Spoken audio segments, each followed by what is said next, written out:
angst, anxiety, concern, creeps, unsettledness, and phobia. What are your favorite fear words? Fear is a natural, normal feeling. In our devotional from Mark 6:45-56, we find the disciples struck with fear. Fear reveals something is happening where I need to be aware. It can be a danger or a threat. It can be real or perceived. Jesus is asking in the moment of fear, am I willing to invite him to the storm of my life? Am I facing my fear with courage? Am I ignoring his presence, trying to accomplish this on my own? Or am I cowering under the presence of fear? In Mark chapter 6, we find the disciples in a predicament. Jesus, who has tested the disciples by asking them how they were going to provide food for over 5,000 people, is about to place them in another test. Before they go into the next test, an unforeseen storm is about to happen. Jesus shelters them from the crowd who is about to take Jesus and crown him king. It was not Jesus' time, nor were the disciples mature enough for what was about to take place. The loving and kind God, in the flesh, Jesus, sends them out into a sea for a test that would deepen and grow their faith. In Mark chapter 6, verse 45, it says Jesus immediately tells the disciples to enter the boat and pushes the boat offshore from safety and into the wildness of the sea, a sea that was notorious for the wildest of storms. At this moment, Jesus, who was not in the boat, slips away to spend much time with his Father who was in heaven in a deep moment of prayer. What the disciples did not know was there was a storm brewing prepared by God for their growth in a relationship with Jesus, the Savior. I believe you and I are in the very same place. There is a storm we're facing, a moment that has been allowed to prepare, to test us, to grow us in a deep walk in relationship with God. This question is, how will we respond in the middle of fear? Will we cower, ignore, or respond in courage at Jesus' presence? In this moment of quarantine, uncertainty, chaos, and ever-changing directives, will we face fear? For those who are unwilling to accept fear as a reality, they are in denial, likely ignoring the presence of Jesus in their storm. For those who embrace the fear in a healthy way, will have courage and willingly invite Jesus to step in their boat. For the others, we may cry out to God in fear, seeing him in the midst, waiting for him to step into our boats versus our invitation. In this passage, we gain an understanding that the disciples had been well fed. Their bellies were full.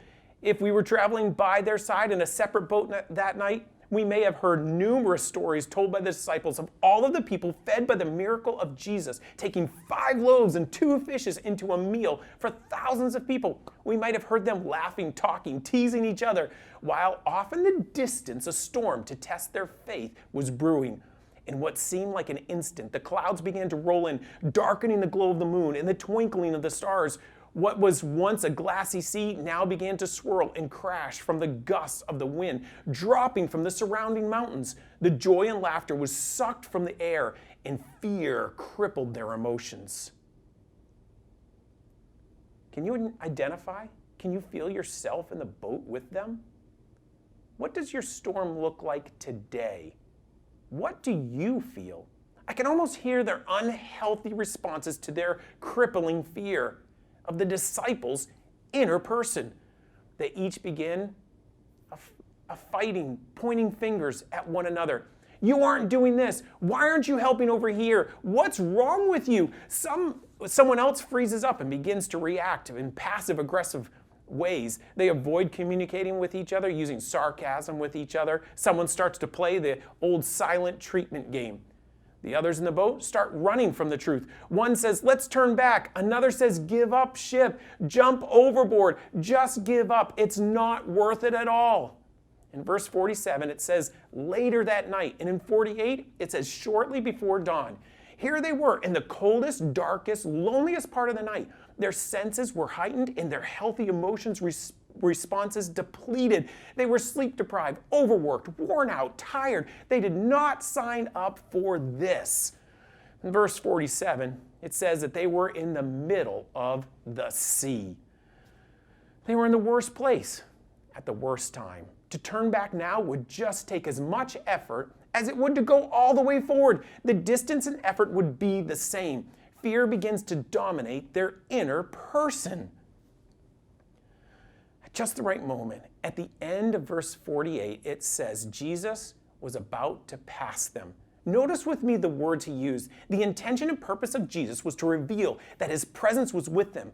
He was in the storm, walking on the water, defying the laws of nature. He wants you and I to know that he's the very same God who wants you to know that he is with you. We have a brand new puppy at our house. We're training him to respond in a healthy way. When we walk by him, he has 3 choices in which he can respond. The first is he acknowledges us, sees that we love him, and he receives love and affection from us. Second, he can watch us walk by and ignore our presence, missing out on what we have to share with him. The third is he can be fearful and run and hide. The disciples had the same choice. The disciples were terrified in their storm. They cried out in fear when Jesus desired for them to cry out in courage. In courage, we are facing our fears with our Savior. In fear, we see our limitations, but forget to see our Savior's power. In courage, we fear, we use the same words to call out Jesus, both in a very different way. In courage, we invite Jesus to be in our life, in our boat, while we go through the storms with Jesus. We invite him because we know who he is and that he is for us. When we connect with the Savior in times we find courage and strength, we find that we can practice peace, pouring out ourselves towards others, allowing his love to affect others' lives, influencing others to give us the power where we are sticking together. In fear, we cry out for help, but forget to invite him to walk with us. We find that we freeze up and focus on all the remnants of the storm surrounding us.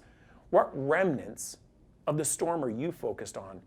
What loss keeps you distracted? What anxiety keeps you awake? What shame makes you hide? What habits are you tempted to resurrect? What hurts have you started to replay over and over? Jesus is passing by looking for you to invite him with courage into the storm in the boat of your life. We, as followers of Christ, see that Jesus will step willfully in these moments. He is passing by looking to see if we're going to invite him into the storm through courage or ignore his presence and go this my own way, which never works out. We cower under the presence of fear. When we ask for help in the moment where we cower, or will we face through the courage, we will see Jesus stepping in the boat of our lives. When we ignore his presence and do it on our own, we find him willfully able to pass by until we let go of our ways and rest in his grace. You see, Jesus never holds me to the level of perfection, but his perfection for me to be human. Trying on my own never helps me through the storm, but only keeps me in my life doing circles, living without peace in the storm. We all have to go through this storm to grow. Going through the storm on my own only makes me stay in the storm longer, disconnects me from the Savior, and keeps me in the clutches of fear. Let's cry out for help with courage, telling Jesus of our fears, and see the Savior step into the middle of my storm. There's a hymn by Richard Adams that says this: I commanded the winds of heaven, and the lightning does my will. I who walk upon the waters, and who bids the storm be still. I seek not your destruction, but to strengthen and make pure. Keep my faith in me, believing I promise is fulfilled. Take a few moments today to invite Jesus in the storm and tell him you are either inviting him with courage or with fear.